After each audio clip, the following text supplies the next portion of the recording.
What is up? I'm homesick, so I said to myself, "Want to do a commentary?" Because I have a bunch of gameplay saved up, which I never do, but I have. So I got a bunch of things today from Twitter, so this is cool. So I'm just gonna go right into it. I'm taking a sip of my Mountain Dew first, with product placement. All right, first guy, Alex Lopez. He always drops like fucking 5 or 6 of them.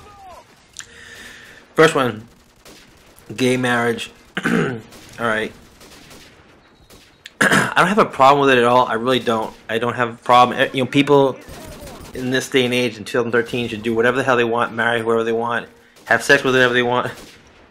And to me, I could care less. The only thing that I sometimes think is kind of outrageous is when like a gay guy, specifically gay guys, have to like flaunt that they're so, you know, they're homosexual, with like the crazy ass lisp and like, oh dude, like you're so fucking, you know, that's unnecessary. Like you can just be gay and just be a guy like everybody else, but you know, you take off the butt or you like to suck little pecker.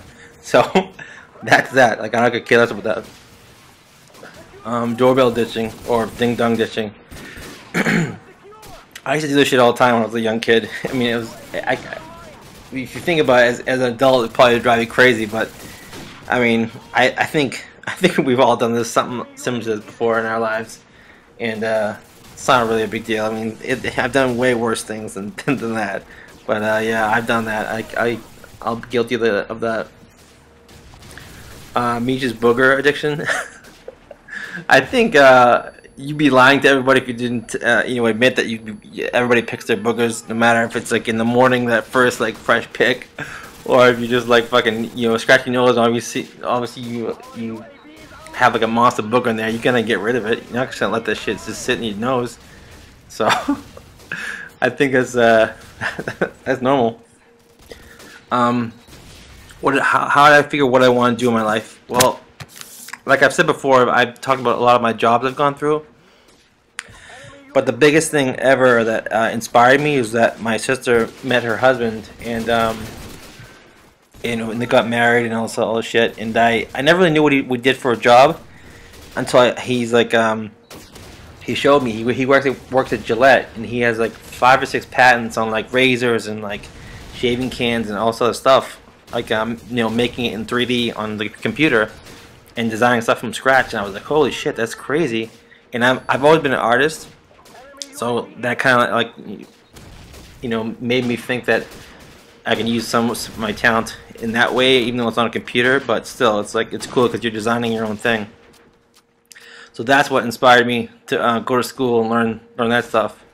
And in the end, I actually love what I do, which is awesome, because a lot of people nowadays can't say they love their job, but I actually love my job. So yeah, that's what inspired me. And types of steak. The only steak I give a shit. I'm not like I don't care. I'm not like snobby about food. Just give me steak tips. Give me like barbecue or teriyaki steak tips. You know, fucking mint. You know, I like. Oh my god, yeah. Like if I go to a barbecue or I go to my dad's house, like he knows to get me like, you know, at the butcher shop, go get like awesome teriyaki steak tips, and that's all. That's all I care about. Infamous Knight wrote Aliens. You have to believe that there's something else out there. Think of the size of the universe, or that there could be like millions of universes. There has to be some sort of other life out there. I mean, you'd be stupid to not think that there's nothing.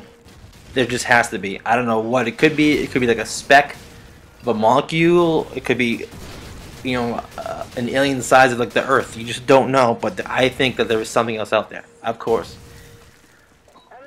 The scariest moment of my life was I'm trying to think how old I was. I'm gonna say I was either 10, 11, or 12. And my best friend's brother, they had a gun in their house. He took it out and he was fucking around with it. And he put it to the side of my head and he told me he was gonna kill me.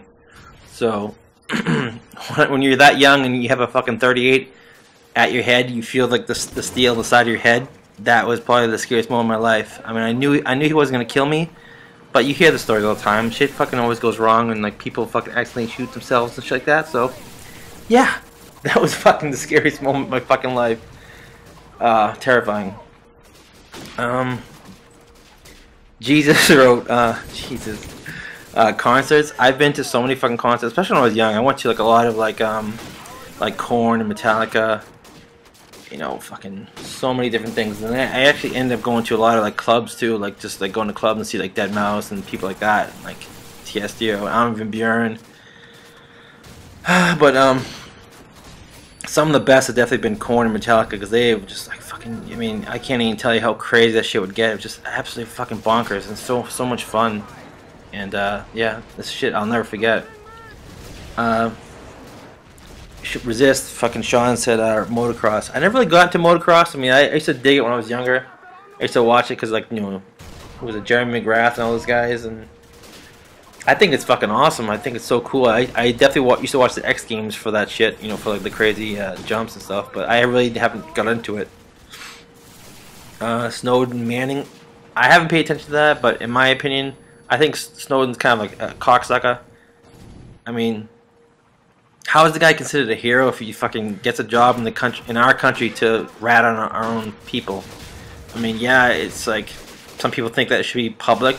I don't think so. Fucking, how can I say this? If the government is doing something for our good, then leave it be. Like, I don't care, as long as we're safe, as long as they're helping out, not us getting fucking killed, then just leave it the way it is. Don't have some fucking guy, you know, ratting out like a fucking snitch. That's what I think, but I'm sure other people will disagree. Neeplos is the man.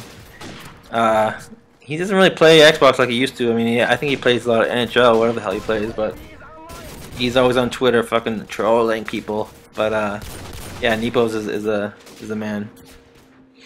Ali B says, what he's right. Oh, I think I had two people who write the scariest things in my life. Oh, what was the scariest moment? Another one would be, I actually went on a ski trip up to Maine, and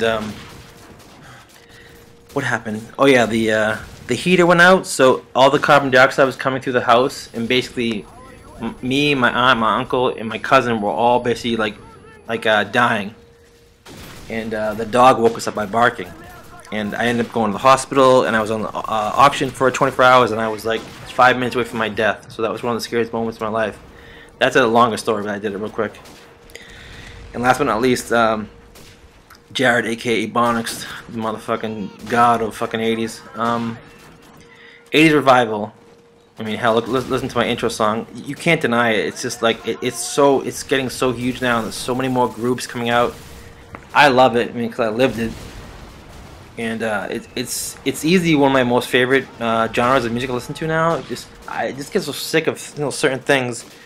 Like, I've always been an electronic junkie, even since I was a little kid. So I love it. And like a lot of the tunes, it brings back those awesome moments in my life and being a kid and just being carefree, and even like some songs, like they make you think about, you know, awesome movies, you know, in your childhood, and like doing like cool things, and like even like riding a bike. Like if a song can make you like think about that when you're young, like just like being like with like 10 of your friends riding your bike and doing wheelies and shit, that's what makes music so incredible.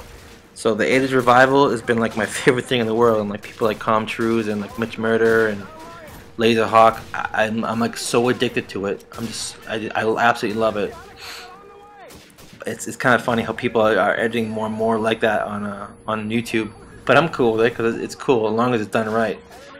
But I fucking love the genre, and that's basically all I listen to now. And my friends like laugh at it, but I love it.